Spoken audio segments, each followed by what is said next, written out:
সৰল ৰেখা অধ্যায় 9 অনুশীলনী 9.2 7 নম্বৰ কুৱেশ্যনৰ পৰা আলোচনা কৰিম। কুৱেশ্যনটো হৈছে -1 1 আৰু 2 -4 বিন্দুৰে যোৱা ৰেখাৰ সমীকৰণ উলিয়াব লাগে। এতিয়া আমাৰ ৰেখাৰ সমীকৰণ দুটা বিন্দুৰ মাজেৰে যোৱা সমীকৰণৰ উত্তৰটো দিয়া আছে। ইয়াত প্ৰথমে কি কৰিবা, x1 কিমান আছে আমাৰ লিখি লোৱা। প্ৰথমৰ কাৰণে x1 = -1 আৰু y1 কিমান 1 আছে। আকৌ x2 কিমান আছে 2, আকৌ y2 কিমান আছে y2 -4। আমাৰ দুটা সমীকৰণ হোৱাৰ কাৰণে x1 y1 x2 y2 লিখিছোঁ দুটা বিন্দুৰ কাৰণে। আকৌ x3 তিনিটা বিন্দু হ'লে x3 y3 তেনেকৈ আহিব। এতিয়া আমাৰ দুটা বিন্দুৰ মাজেৰে যোৱা ৰেখাৰ সমীকৰণটো কি আছিলে আমাৰ চোৱা। এতেকে দুটা বিন্দুৰ মাজেৰে যোৱা ৰেখাৰ সমীকৰণ আমাৰ কি হয় এইটো চোৱা। সমীকৰণটো আমাৰ y - y1 y2 - y1 by x2 - x1 x - x1 এইটো হৈছিলে আমাৰ দুটা বিন্দুৰ মাজেৰে যোৱা ৰেখাৰ সমীকৰণ। এতিয়া ইয়াত আমাৰ মানবোৰ বহাই দি কেলকুলেশ্যন কৰিলে আমাৰ ৰিজাল্টটো ওলাই আহিব। এতিয়া প্ৰথমে চোৱা y1ৰ ভেলু কিমান আছে আমাৰ 1 বহালোঁ। আকৌ y2ৰ ভেলু কিমান আছে আমাৰ -4, y1ৰ ভেলু 1। আকৌ x2ৰ ভেলু কিমান 2 -x1ৰ ভেলু -1। আকৌ x - x1ৰ ভেলু -1 হ'লে ব্ৰেকেটটো দি ল'বা বা ডাইৰেক্ট কৰিলে হ'ল মাইনাছে মাইনাছে প্লাছ y - 1 -4 -1 -5 2 মাইনাছে মাইনাছে +1 আকৌ x মাইনাছে মাইনাছে +1 এইটো। তাৰপিছত y - 1 -5 2 + 1 কিমান 3 x + 1। এতিয়া আমি কেলকুলেশ্যন কৰিম। তিনিটো এফালে ইনটু হ'ব 3y - 3 1 = 3। আকৌ -5 x + 1ৰ লগত ইনটু হ'ব কিমান হ'ব -5x মাইনাছে প্লাছে -5 1 = 5। আকৌ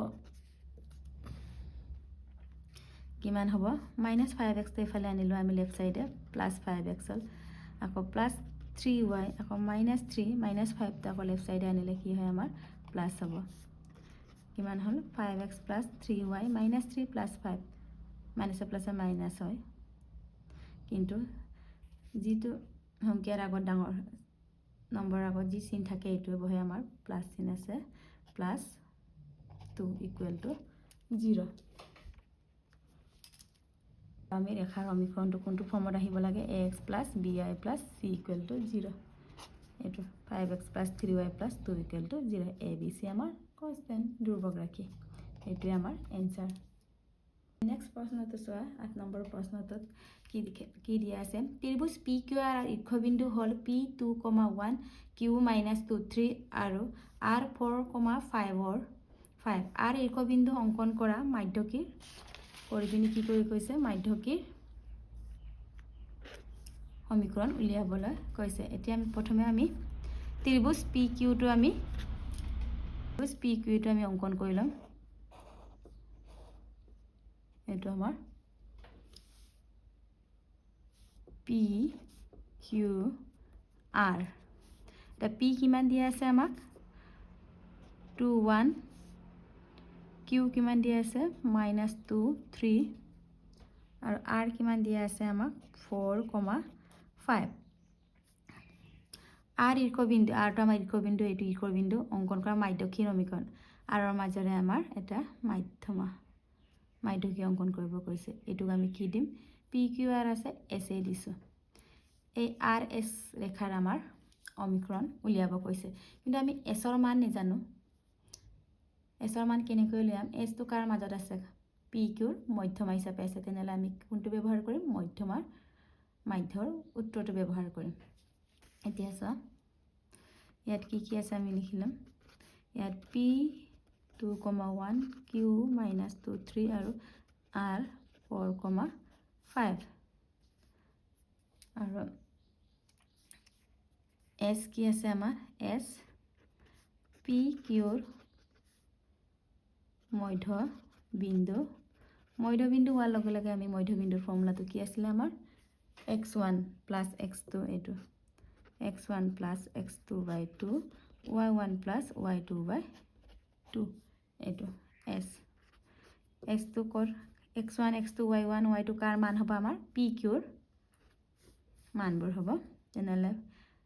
p কিমান আছে x1 2 q আছে -2 তেনেহ'লে 2 - 2 প্লাছ মাইনাছ মাইনাছ 2 আকৌ y1 কিমান আছে আমাৰ 3 আকৌ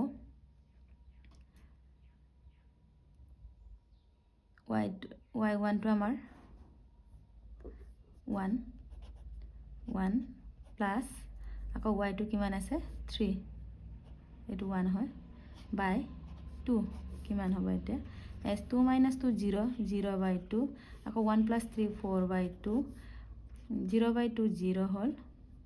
আকৌ 4 by 2 আমাৰ 2 তেন্তে s ৰ মান আমি কিমান পালো 0 আৰু 2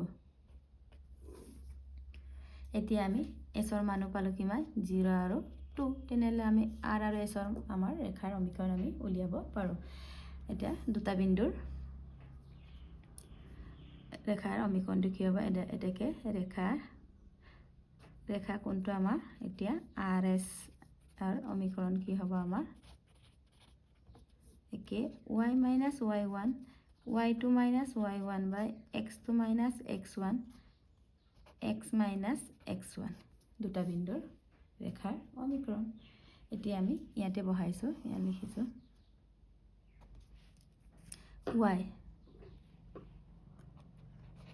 y1 ৰ ভ্যালু আমাৰ rs ত চোৱা rs কিমান হ'ব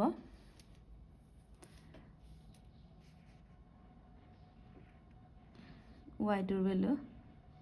আমাৰ দিয়া চোৱা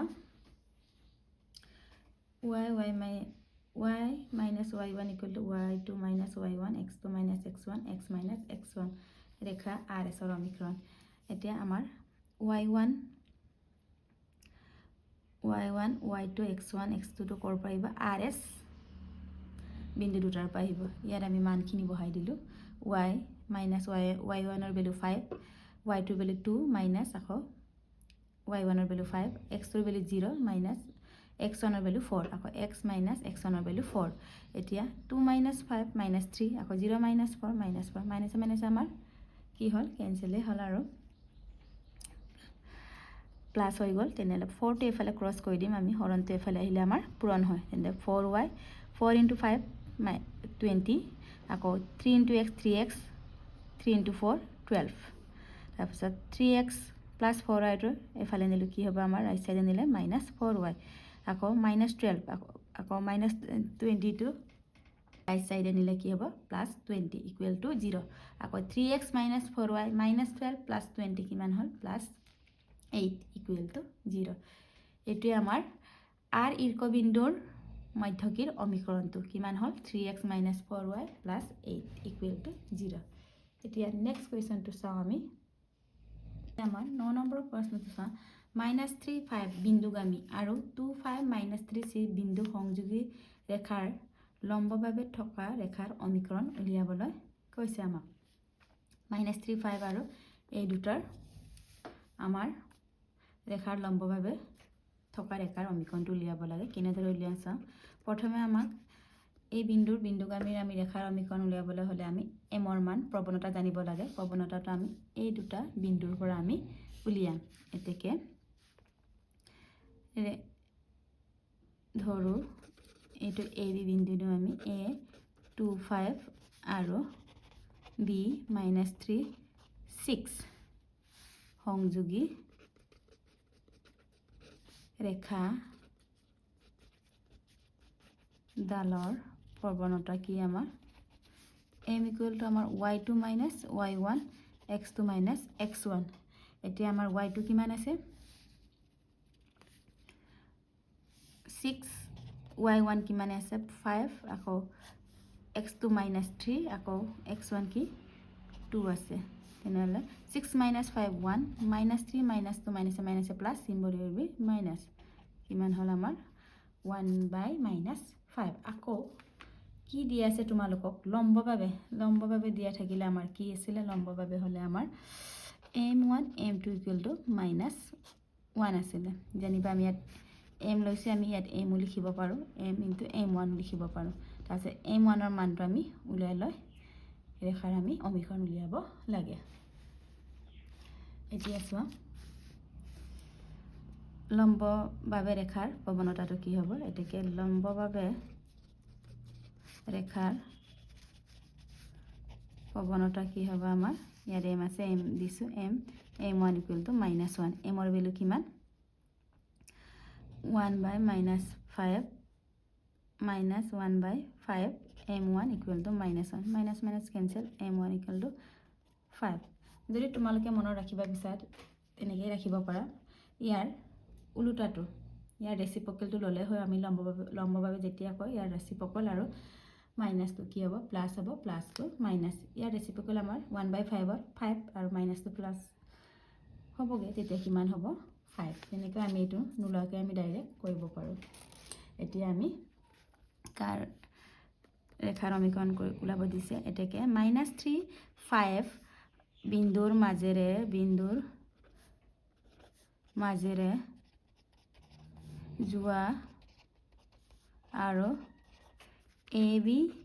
ৰেখা ABৰ লম্ব ৰেখাৰ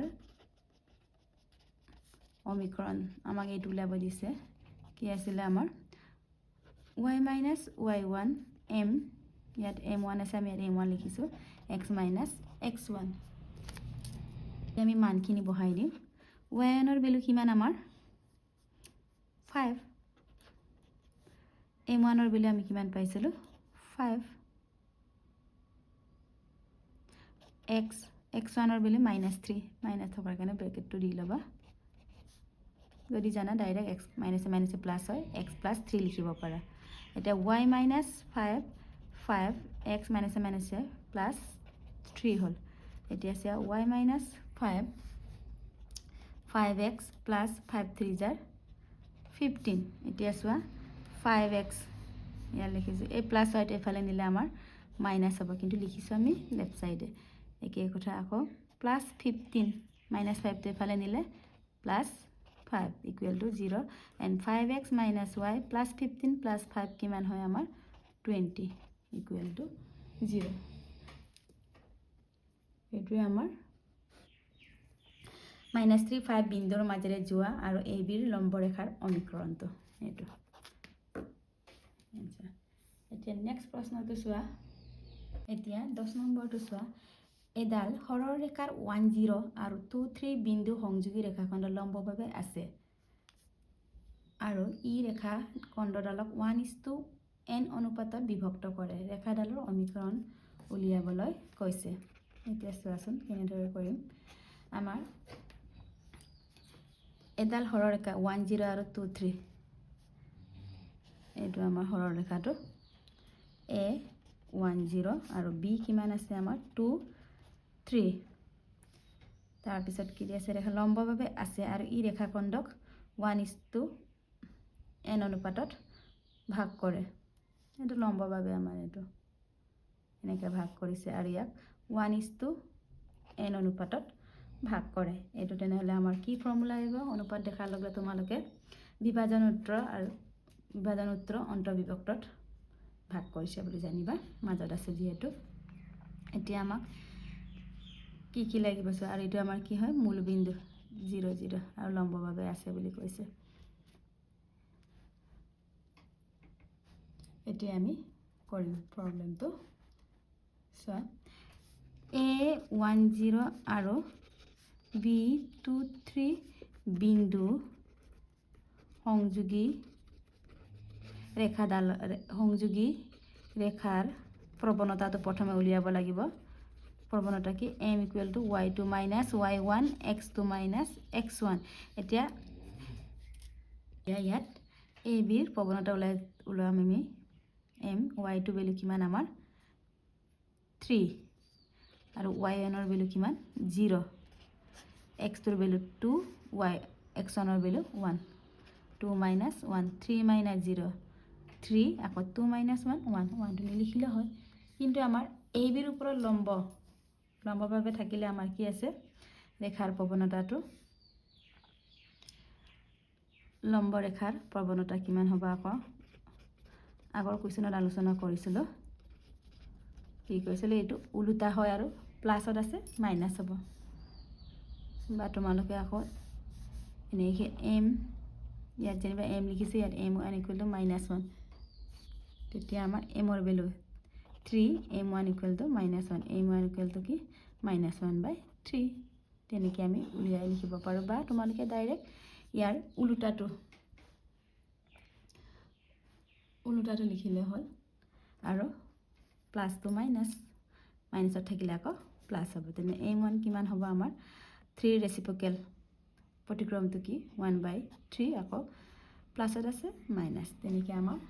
লিখিলেও হয় তাৰপিছত আকৌ এ বি কি 1:n অনুপাতত ভাগ কৰিছে এই ভাগ কৰা ৰেখাডালৰ সমীকৰণে উলিয়াব লাগে তেনেহ'লে আমি বিন্দুৰ স্থানাংকটো উলিয়াম যেনিবা এইটো আমি কি দিছোঁ পি এ দিছোঁ পি বিন্দু দিছোঁ তেনেহ'লে পি বিন্দুৱে এ বিক 1:n অনুপাতত ভাগ কৰিছে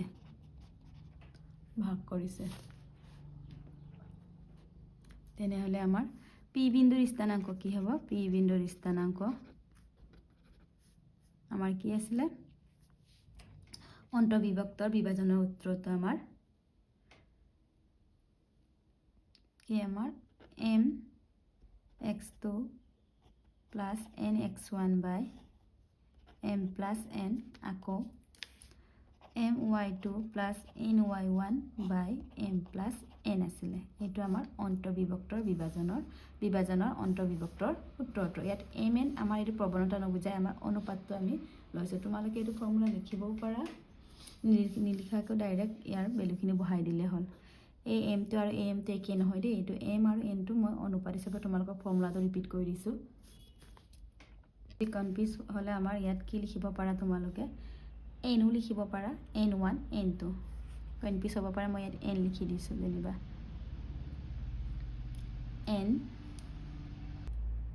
n1 ইয়াত n2 যাতে n1 n2টো কি হয় আমাৰ অনুপাত n1 n2টো আমাৰ অনুপাত হিচাপে ল'ম এতিয়া n1টো আমাৰ 1 x2 আমাৰ কিমান আছে এ বি বিন্দুত x2 আছিলে আমাৰ 2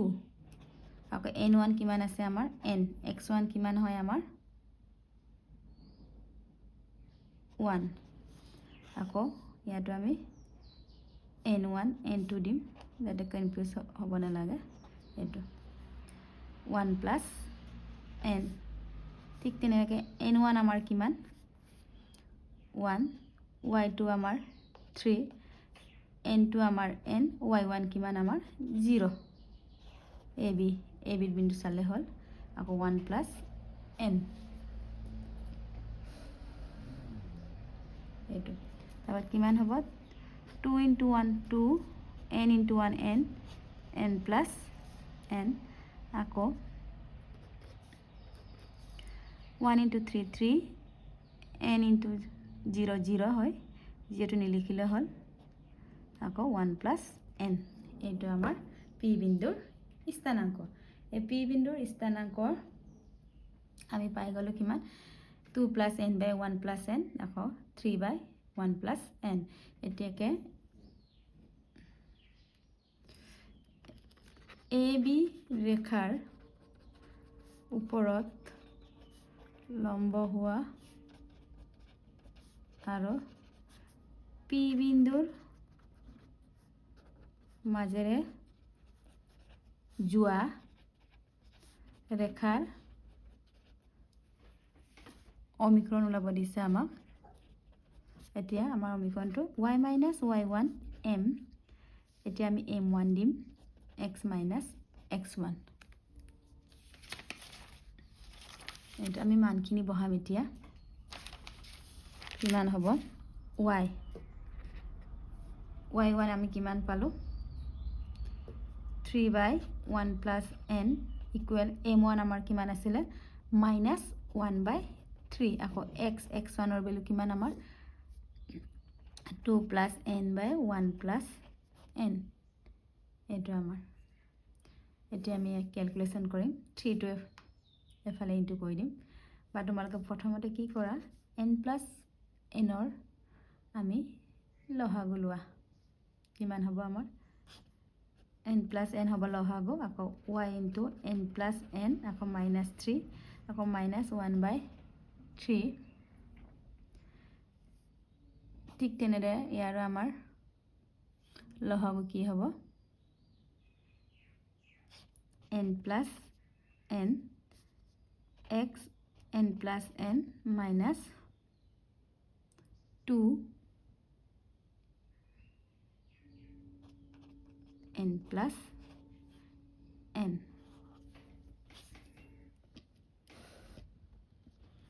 এতিয়া চোৱা দুই পক্ষত চোৱা n plus n আছে n plus n আমাৰ কেনসেল হ'লে দুটা তাপা এই 3 টো এফালে ইনটু কৰিলে কিমান হ'বগে আমাৰ 3 y হৰণটো এফালে আহিলে আমাৰ পূৰণ হয় যেটো n plus n আকৌ 3 3 জাৰ 9 আকৌ -1 টো এফালে ইনটু কৰিলে -x 1 plus n আকৌ মাইনাসে প্লাস 2 plus n এইটো হৈছে আমাৰ এতিয়া আমাৰ -x টো এফালে আনিলে প্লাস হল x 1 plus n আকৌ প্লাস 3y 1 plus n আকৌ কিমান আছে -9 এ প্লাস 2 plus n টো এফালে আনিলে কি হ'ব -2 minus n equal to 0 এটা কিমান হ'ব আমাৰ n plus n টো আগৰ লিখিছো x আকৌ 3n plus 1 বা 1 plus n একেই কথা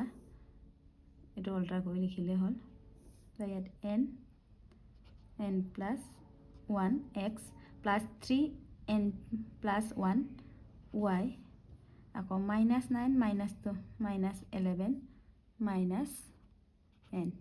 equal to 0 এইটো আমাৰ answer